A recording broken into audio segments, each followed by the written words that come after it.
সমস্ত অবকাঠামোগত উন্নয়ন, রাস্তাঘাট, পুল, ব্রিজ, রেল ব্রিজ যা যা ছিল সবই তো ধ্বংসপ্রাপ্ত ছিল। সেগুলিকে মেরামত করা এবং দেশটাকে উন্নতির পথে এগিয়ে নিয়ে যেয়ে তিনি বাংলাদেশকে মাত্র অল্প সময়ের মধ্যেই স্বল্পোন্নত দেশ হিসেবে প্রতিষ্ঠিত করে যান, যেটা ছিল একটা মানে আমি বলবো একটা অস্বাভাবিক ঘটনা। কারণ পৃথিবীর কোনো দেশে একটা বিপ্লবের পর, যুদ্ধের পর এত অল্প সময়ের মধ্যে আবার ঘুরে দাঁড়াতে পারে না। কিন্তু জাতির পিতা বঙ্গবন্ধু শেখ মুজিবুর রহমানের মতো বলিষ্ঠ নেতৃত্ব ছিল বলেই সেটা সম্ভব হয়েছিল এবং জাতিসংঘ আমাদের স্বীকৃতি দিয়েছিল স্বল্পোন্নত দেশ হিসেবে। সেই মর্যাদা জাতির পিতা বঙ্গবন্ধু শেখ মুজিব আমাদের দিয়ে যান। যখন তিনি আর্থসামাজিক উন্নয়নে বাংলাদেশকে এগিয়ে দিয়ে যাবার জন্য কর্মসূচি দিলেন, ঠিক সেই মুহূর্তে 1975 সালের 15ই আগস্ট, যে দিনটি বাংলাদেশের মানুষের জন্য সত্যি অন্ধকার একটি দিন, সেই দিন ঘাতকের নির্মম বুলেটে হারালাম আমরা জাতির পিতা বঙ্গবন্ধু শেখ মুজিবুর রহমান। সেই সাথে আমার মা বেগম ফজিলাতুন্নেসা মুজিবকে হত্যা করলো।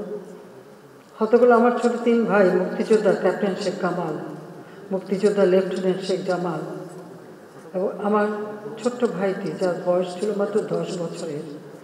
ঘাতকের দল তাদেরকেও নির্মমভাবে হত্যা করল। কামাল জামালের নবপরিণীত বধূ, মাত্র বলতে গেলে 1 মাস আগেই তাদের বিয়ে হয়েছিল। 14ই জুলাই কামালের বিয়ে হয়, 17ই জুলাই জামালের বিয়ে হয়। সেই নববধূ যাদের হাতে মেহেদির রং তখনও মুছেনি, কিন্তু তাদের বুকের তাজা রক্তে সেই মেহেদির রং থেকে যায়। তাদেরকেও নির্মমভাবে হত্যা করে। আমার একমাত্র চাচা শেখ আবু নাসের, তিনি পঙ্গু ছিলেন, তিনি মুক্তিযোদ্ধা ছিলেন, তাকেও নির্মমভাবে হত্যা করে। রাষ্ট্রপতির মিলিটারি সেক্রেটারি জামিলউদ্দিন আহমেদ ছুটে এসেছিলেন, ঘাতকের দল তাকে হত্যা করে। পুলিশ অফিসার সিদ্দিকুর রহমান নিজের মা ত্যাগ করে যে বাধা দিতে চেয়েছিল ঘাতকদের, তাকে হত্যা করে। ঘাতকের দল কিন্তু ওই একটি জায়গায় থেমে থাকেনি, ওই একই সাথে আমার মেজ ফুপুর বাড়ি আক্রমণ করে। যুবনেতা শেখ ফজল হক মনি, তিনি বাংলা বাণীর সম্পাদক ছিলেন, মুক্তিযোদ্ধা ছিলেন। বাংলাদেশের প্রতিটি অর্জনে ছাত্র সমাজের পক্ষ থেকে সংগ্রাম করেছেন, আন্দোলন করেছেন এবং তিনি মুক্তিযোদ্ধা ছিলেন। তাকেও নির্মমভাবে হত্যা করে। যখন ঘাতকের দল তাকে হত্যা করতে তার অন্তঃসত্ত্বা স্ত্রী ছুটে এসেছিল, ওই একই সাথে সেই আর্যমণিকেও হত্যা করে। শেখ ফজল হক মনি এবং আর্যমণির 2টি অবুঝ বাচ্চা মায়ের আর বাবার রক্তাক্ত সেই দেহের কাছে বাবা মা বলে চিৎকার করে কাঁদে। একই দিনে আমার সেজু ফুপুর বাড়ি আক্রমণকারী আব্দুর রাব সানিয়াবাদ, যিনি কৃষিমন্ত্রী ছিলেন, আজ আমাদের কৃষি বিষয়ে তার যথেষ্ট অবদান রয়েছে। তিনিও একজন মুক্তিযোদ্ধা সংগঠন। ঘাতকের দল তাকে হত্যা করে। তার 10 বছরের ছেলে আরিফ, 13 বছরের মেয়ে বেবি, তার 4 বছরের নাতি সুকান্ত, ভ্রাতুষ্পুত্র, সাংবাদিক, মুক্তিযোদ্ধা এবং ভাগ্নে সহ সেখানেও নির্মমভাবে হত্যাযজ্ঞ চালায়। গুলির আঘাতে আমার ফুপু আহত ছিল। আমার ফুপুর 2 বোন, 1 ভাই, তারাও গুলির আঘাতে আহত এবং আরও কাজের লোকজন অনেকেই মৃত্যুবরণ করে।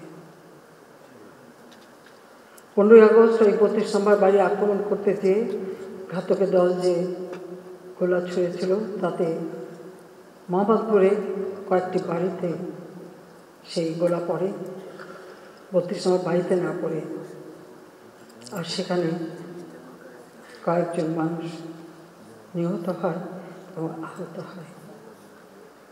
15ই আগস্টে যারা শাহাদাত বরণ করেছে, আমি তাদের আত্মার মাগফিরাত কামনা করি।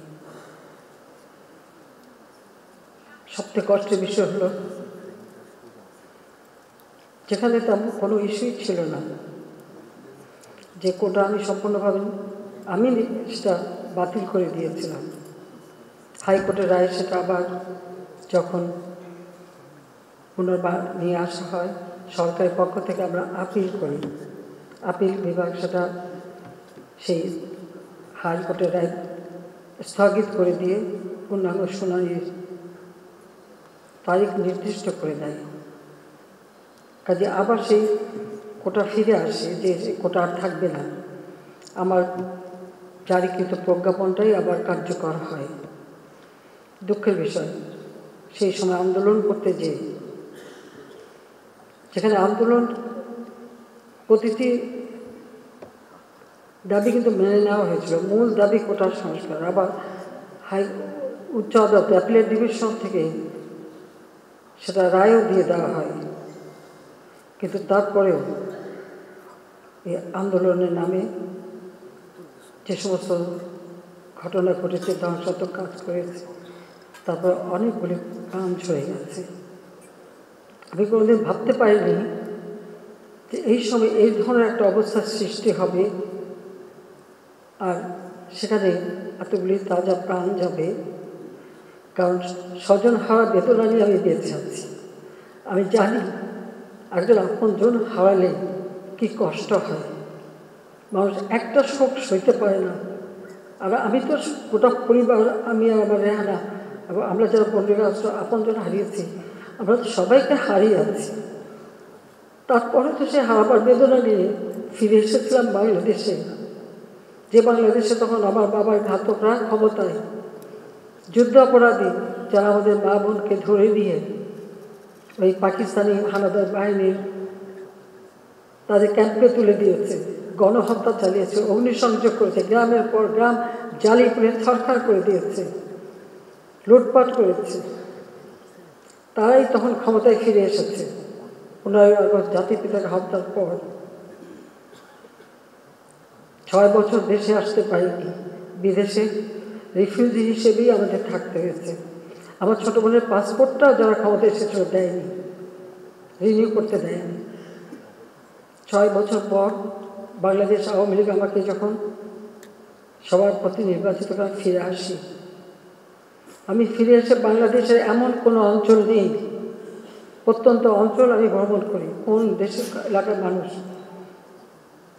যে দেশে বঙ্গবন্ধুর আমলে আমরা প্রবৃদ্ধি 9 ভাগ পর্যন্ত অর্জন করেছিলাম, মাথাপিছু আয় মাত্র $54 থেকে $277 উন্নীত করেছিলাম, সেই দেশ আবার পিছনে পড়েছিল।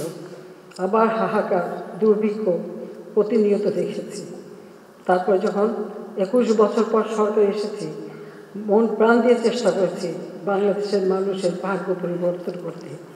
প্রথমে খাদ্য নিরাপত্তা, খাদ্য উৎপাদন বৃদ্ধি এবং খাদ্যের স্বয়ংসম্পূর্ণতা অর্জন, সেই সাথে পুষ্টি নিশ্চয়তা দেওয়া এবং শিক্ষা, স্বাস্থ্য, চিকিৎসা মানুষের দূরঘরে পৌঁছে দিয়ে এদেশের মানুষকে একটা উন্নত জীবন দেওয়া। প্রথমবার 5 বছর, দ্বিতীয়বার এসে 2009 জনগণের ভোটে নির্বাচিত হয়েই সরকার এসে এ পর্যন্ত আজকের বাংলাদেশ আমরা উন্নয়নশীল দেশের মর্যাদা পেয়েছি। আজকে সারা বিশ্বে যে বাংলাদেশ এখন মাথা উঁচু করে কথা বলতে পারে, দাঁড়াতে পারে, বিশ্ব সম্মানের সাথে দেখে, সেই বাংলাদেশে আবার রক্ত ঝরবে, আবার এই ধরনের অস্বাভাবিক অবস্থার সৃষ্টি হবে। আর মানুষের সেবা করবার জন্য যে সকল প্রতিষ্ঠান যেখান থেকে মানুষ সেবা পায়, সেই দুর্যোগ মোকাবেলায় বিশ্বে আমরা এখন রোল মডেল, উন্নয়নের রোল মডেল। প্রতিটি প্রতিষ্ঠান অগ্নিসংযোগ, আর সেই সাথে সাথে মানুষের জীবন নেওয়া এবং বিভিন্ন শ্রেণী পেশা, আইন শৃঙ্খলা রক্ষাকারী সংস্থা থেকে শুরু করে ছোট শিশুটি, কেন এই রক্ত ছড়া?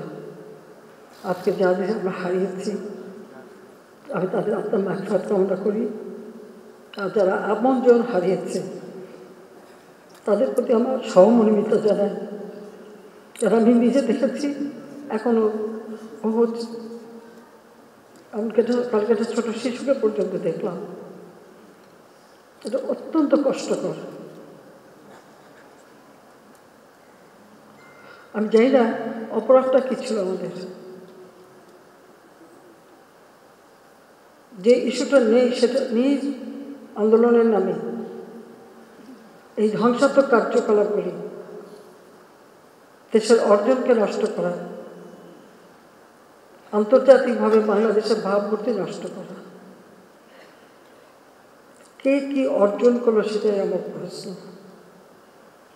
আমার কাছে ক্ষমতা তো ভোগের বস্তু না, আমি তো আয়াস আরাম করার জন্য ক্ষমতা আসিনি।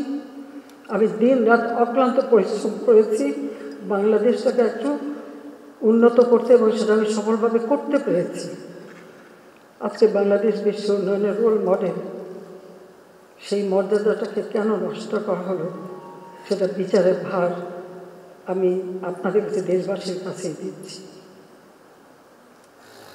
আমি জানি বারবার মৃত্যুর মুখোমুখি হয়েছি, গুলি, বোমা, মিটিংয়ে বোমা পুঁতে রাখা, সরাসরি গুলি, গ্রেনেড হামলা করে মারার চেষ্টা,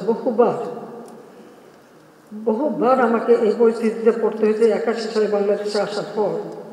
আমি তো জীবনে পড়া করিনি।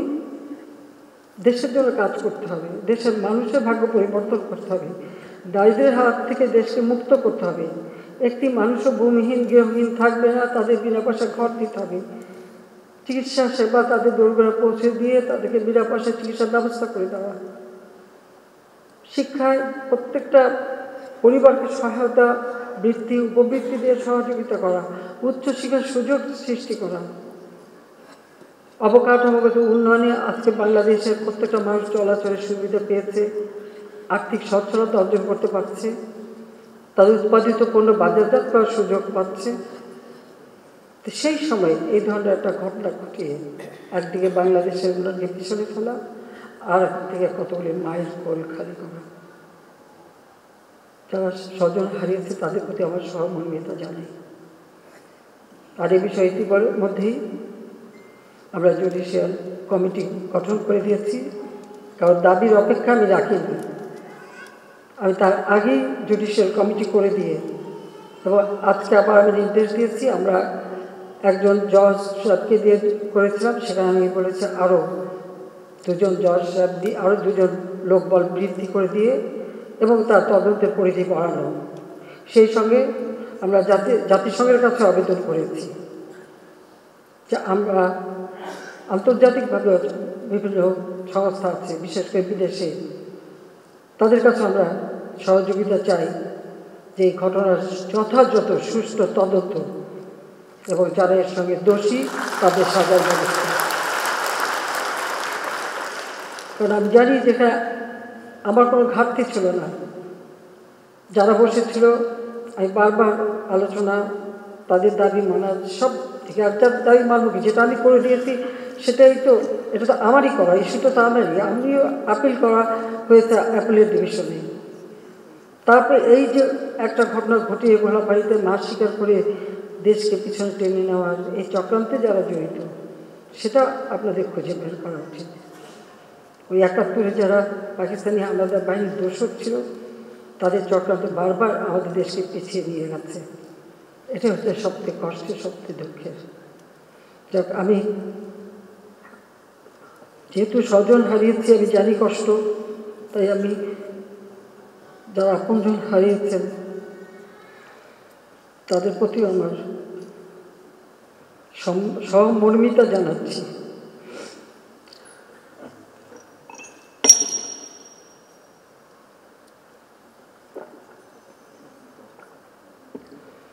কোনো স্থাপনা ধ্বংস করেছে, স্থাপনা যেগুলি ধ্বংস করেছে সেগুলি তো পুনর্গঠন করা যাবে, কিন্তু যে প্রাণগুলি ঝরে গেল সেগুলি তো আমরা ফিরে পাবো না।